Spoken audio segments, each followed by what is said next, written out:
तेजी मोला की करुण गाथा। बहुत समय पहले की बात है। हरे भरे खेतों, कच्ची पगडंडियों और बहती नदी के किनारे बसा हुआ एक छोटा सा गांव था। उसी गांव में एक सौदागर रहता था। उसका घर मिट्टी और खपरेल का था, पर घर में किसी चीज की कमी नहीं थी। कारण था उसकी मेहनत और उसका ईमान। सौदागर की 2 शादियां हुई थीं। पहली पत्नी बहुत ही सुलझी हुई, दयालु और ममतामयी स्त्री थी। उसी से उसे एक बेटी हुई, तेजी। गांव में लोग कहते थे कि इतनी प्यारी और संस्कारी बच्ची उन्होंने कभी नहीं देखी। तेजी की आंखों में मासूमियत थी और चेहरे पर हर समय हल्की सी मुस्कान। तेजी की मां अपनी बेटी को जान से भी ज्यादा चाहती थी। सुबह उठते ही वह उसे नहलाती, उसके बाल संवारती और प्यार से खाना खिलाती। तेजी की हंसी से पूरा आंगन गूंज उठता था। सौदागर जब व्यापार से लौटता तो पत्नी और बेटी को एक साथ देख उसका सारा थकान मिट जाता। लेकिन एक दिन अचानक तेजी की मां बहुत बीमार पड़ गई। तब तेजी बहुत छोटी थी। कई दिनों तक तेज बुखार रहा। गांव के वैद्य आए, जड़ी बूटियां दी गईं, पर किस्मत को कुछ और ही मंजूर था। एक रात तेजी की मां ने अपनी आखिरी सांस ली। उस दिन घर में सन्नाटा छा गया। तेजी मां के पास बैठी रोती रही, उसे हिलाती रही, लेकिन मां की आंखें कभी नहीं खुली। सौदागर पहली बार सबके सामने फूट फूट कर रोया। समय बीतता गया। बेटी की परवरिश के लिए समाज के दबाव में सौदागर ने दूसरी शादी कर ली। नई पत्नी बाहर से बहुत मीठी थी, मुस्कान ऐसी कि कोई शक न करे, लेकिन उसके दिल में तेजी के लिए सिर्फ जलन और ईर्ष्या थी। उसे यह बात चुभती थी कि सौदागर की सारी दुनिया उसकी बेटी के इर्द गिर्द घूमती है। उसकी कोई संतान नहीं थी और इसी कारण वह तेजी से नफरत करने लगी। शुरुआत में वह सबके सामने तेजी को गले लगाती, सिर पर हाथ फेरती और कहती, ये मेरी भी बेटी है। लेकिन जब घर में कोई नहीं होता तब वही औरत तेजी से कठोर शब्दों में बात करती। काम ठीक से नहीं कर सकती क्या? हर समय सुस्ती क्यों रहती है? तेजी सब कुछ चुपचाप सहती रही। उसे लगता था शायद यही मां का स्वभाव होता है। सौदागर व्यापार के सिलसिले में अक्सर बाहर जाता था। जब वह घर पर होता तब सब कुछ ठीक रहता, लेकिन जैसे ही वह बाहर जाता घर में अंधेरा छा जाता। धीरे धीरे तेजी बड़ी होने लगी। 13 साल की उम्र में भी वह बच्चों जैसी मासूम थी। उसे अंदाजा भी नहीं था कि उसके साथ क्या होने वाला है। यहीं से शुरू होती है उसकी दर्द भरी कहानी। उस दिन सुबह से ही तेजी का मन भारी था। आंगन में बैठी वह बार बार अपने पिता को देख रही थी। सौदागर यात्रा की तैयारी कर रहा था। कपड़े बांधे जा चुके थे, सामान तैयार था। यह सफर छोटा नहीं था, वह कई महीनों के लिए बाहर जाने वाला था। तेजी धीरे धीरे उसके पास आई। उसकी आंखों में डर साफ झलक रहा था। पिताजी, आप कब लौटोगे? उसने धीमी आवाज में पूछा। सौदागर ने बेटी को पास बिठाया, उसके सिर पर हाथ फेरा। जल्दी लौटूंगा बेटी, तू डरना मत। मगर पिता के शब्दों में भी अनकही चिंता छुपी थी। उसने अपनी दूसरी पत्नी की ओर देखा और कहा, मैं बाहर रहूंगा, मेरी बेटी का ख्याल रखना, उसे कोई तकलीफ ना हो। औरत ने बनावटी मुस्कान के साथ सिर हिलाया। आप बिल्कुल निश्चिंत रहिए, तेजी मेरी बेटी जैसी ही है। तेजी यह सब सुन रही थी। उसका दिल जोर जोर से धड़क रहा था। उसे उस मुस्कान से डर लगता था, लेकिन वह कुछ कह नहीं पाई। थोड़ी देर बाद सौदागर नदी के घाट की ओर चल पड़ा। तेजी भी उसके साथ साथ चली। रास्ते भर वह चुप रही। जब नाव खुली तो तेजी की आंखों से आंसू बह निकले। जल्दी आना पिताजी, उसने कांपती आवाज में कहा। नाव धीरे धीरे दूर होती गई।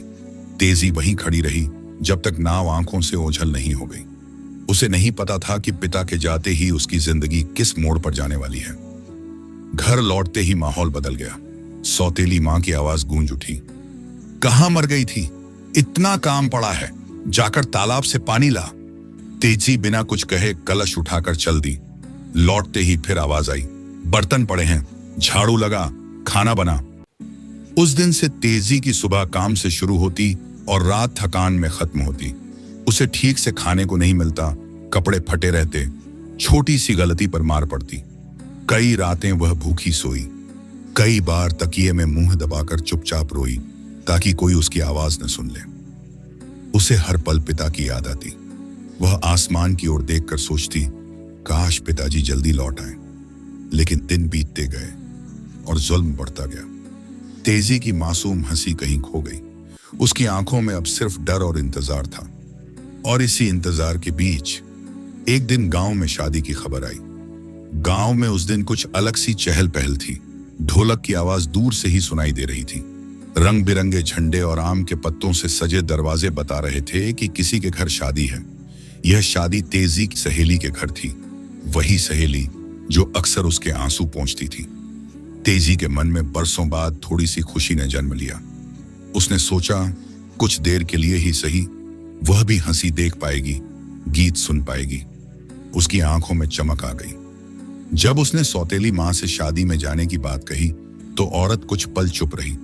फिर अचानक उसके चेहरे पर झूठा प्यार उतर आया। जा बेटी, क्यों नहीं जाएगी? शादी है, अच्छे कपड़े पहनकर जाना, उसने मीठी आवाज में कहा। तेजी को यह सुनकर हैरानी हुई। आज पहली बार सौतेली मां इतनी नरमी से बोल रही थी। वह उसके पास गई। औरत ने संदूक खोला, एक एक कर कीमती कपड़े निकाले। फिर सबसे नीचे से एक बहुत सुंदर कपड़ा निकाला, नया, चमकीला, रेशमी।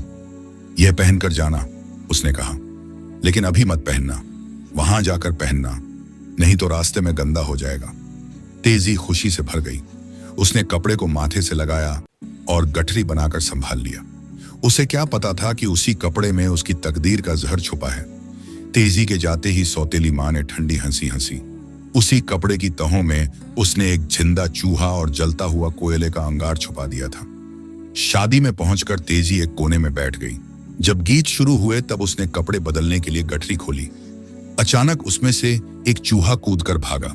कपड़ों में जलने की बदबू थी, कई जगह छेद हो चुके थे।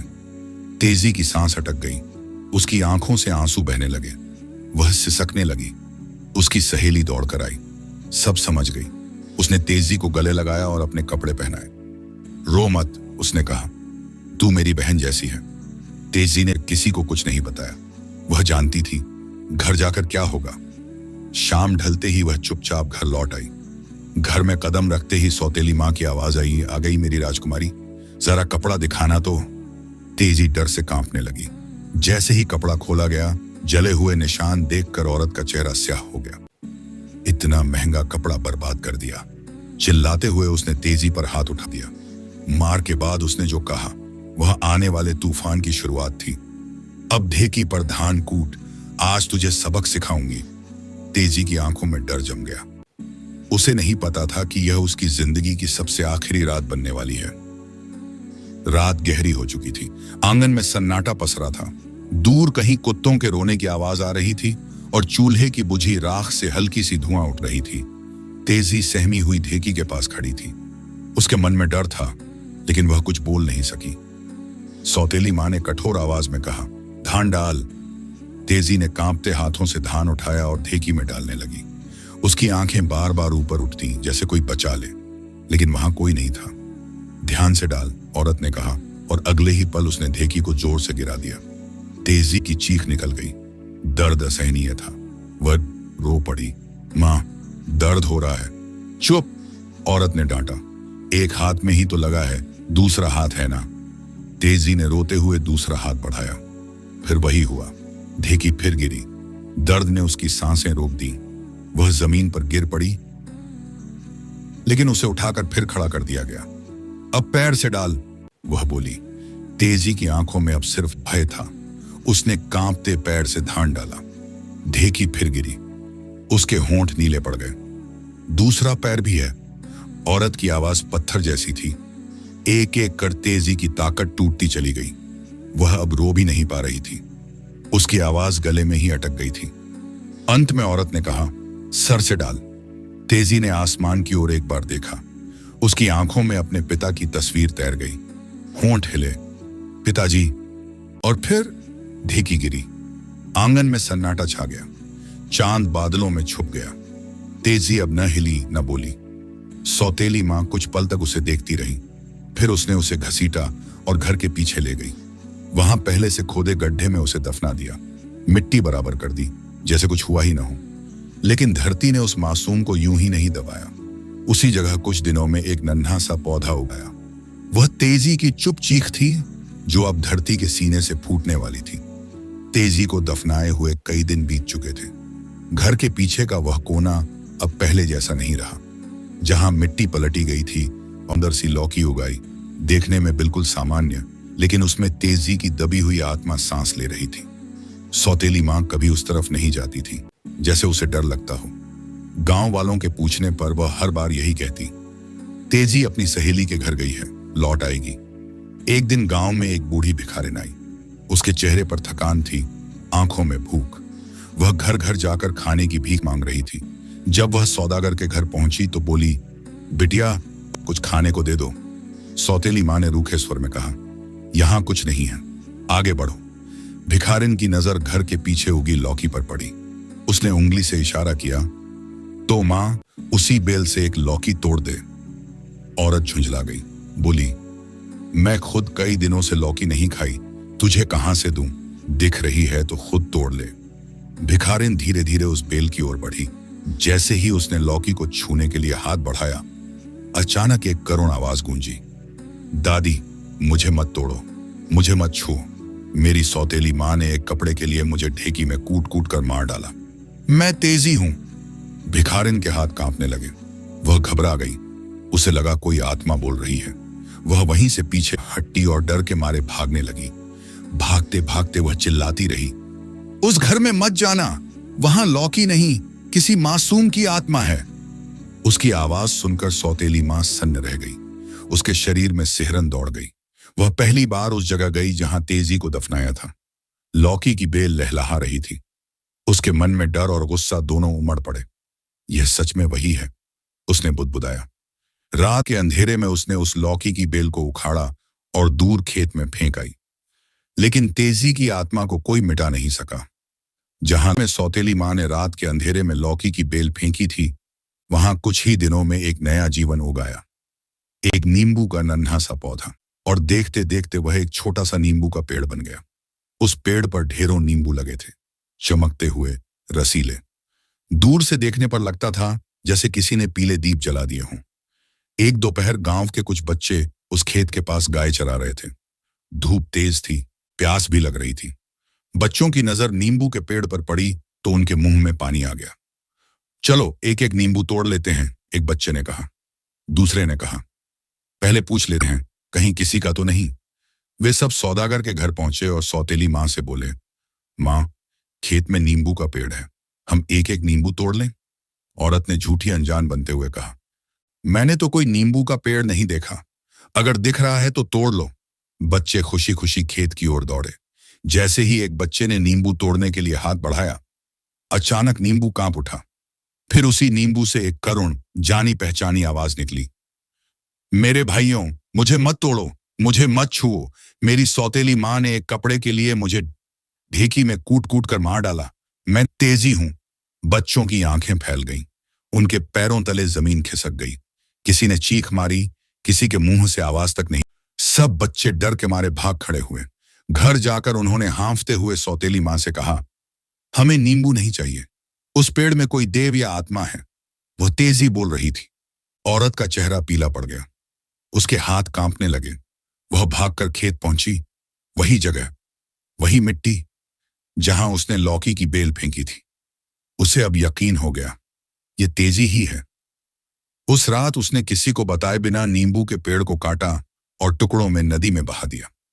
लहरों के साथ बहता हुआ वह पेड़ बहुत दूर तक गया। लेकिन तेजी की आत्मा अब नदी की धारा से भी आगे जाने वाली थी। नींबू के पेड़ के टुकड़े बहते बहते नदी की धारा में दूर निकल गए। उन्हीं टुकड़ों में से एक भारी टहनी नदी के मोड़ पर अटक गई। वहीं कुछ ही दिनों में एक अद्भुत दृश्य देखने को मिला। पानी के ऊपर एक विशाल, कोमल और सुगंधित कमल खिल उठा। कमल ऐसा था कि जो भी देखता ठिठक जाता।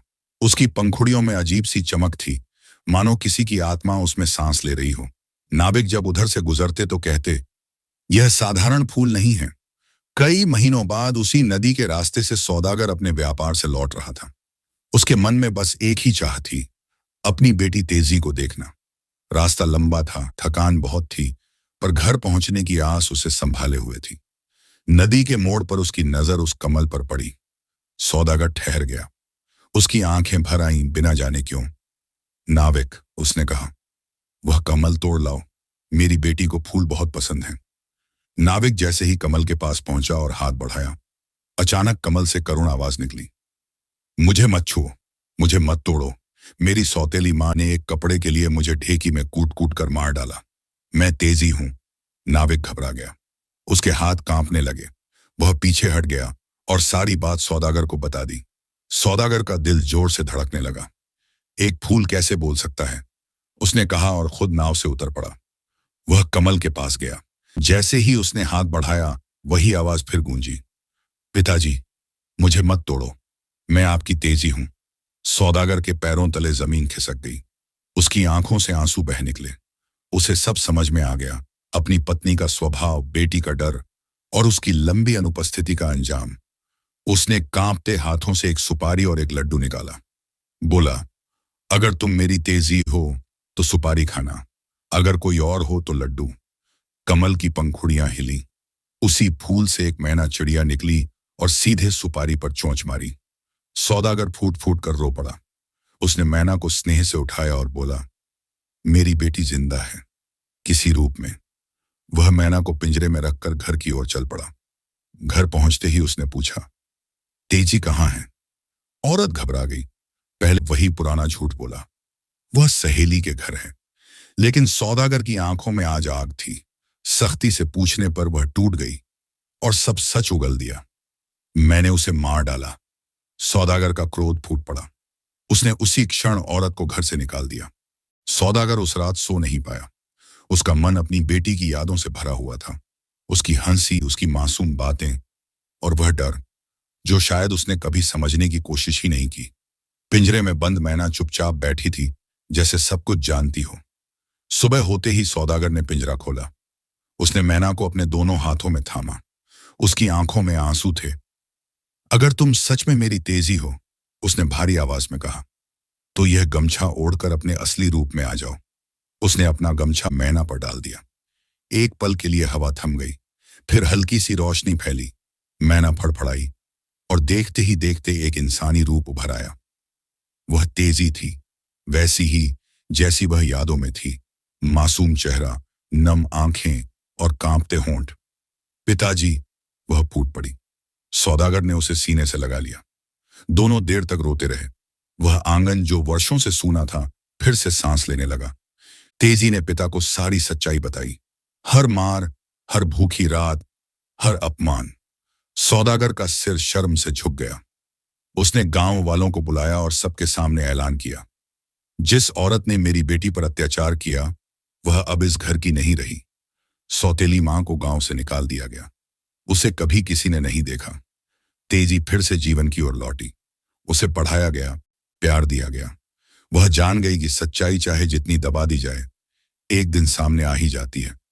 और इस तरह एक मासूम बच्ची की आत्मा ने अन्याय को हराया और अपने पिता से फिर मिल गई। यह कहानी सिर्फ तेजी की नहीं, यह हर उस बच्चे की है जिसकी आवाज दबा दी जाती है। संदेश, सच्चाई को मिटाया नहीं जा सकता। वह कभी फूल बनकर, कभी पक्षी बनकर और कभी इंसान बनकर लौट आती है। दोस्तों, अगर यह कथा आपके दिल को छू गई हो, कमेंट में जरूर बताएं कैसी लगी तेजी की कहानी। और हाँ, वीडियो को लाइक और सब्सक्राइब करना बिल्कुल ना भूलें। और कमेंट में हाइप जरूर करें। मिलते हैं अगली वीडियो के साथ। धन्यवाद दोस्तों।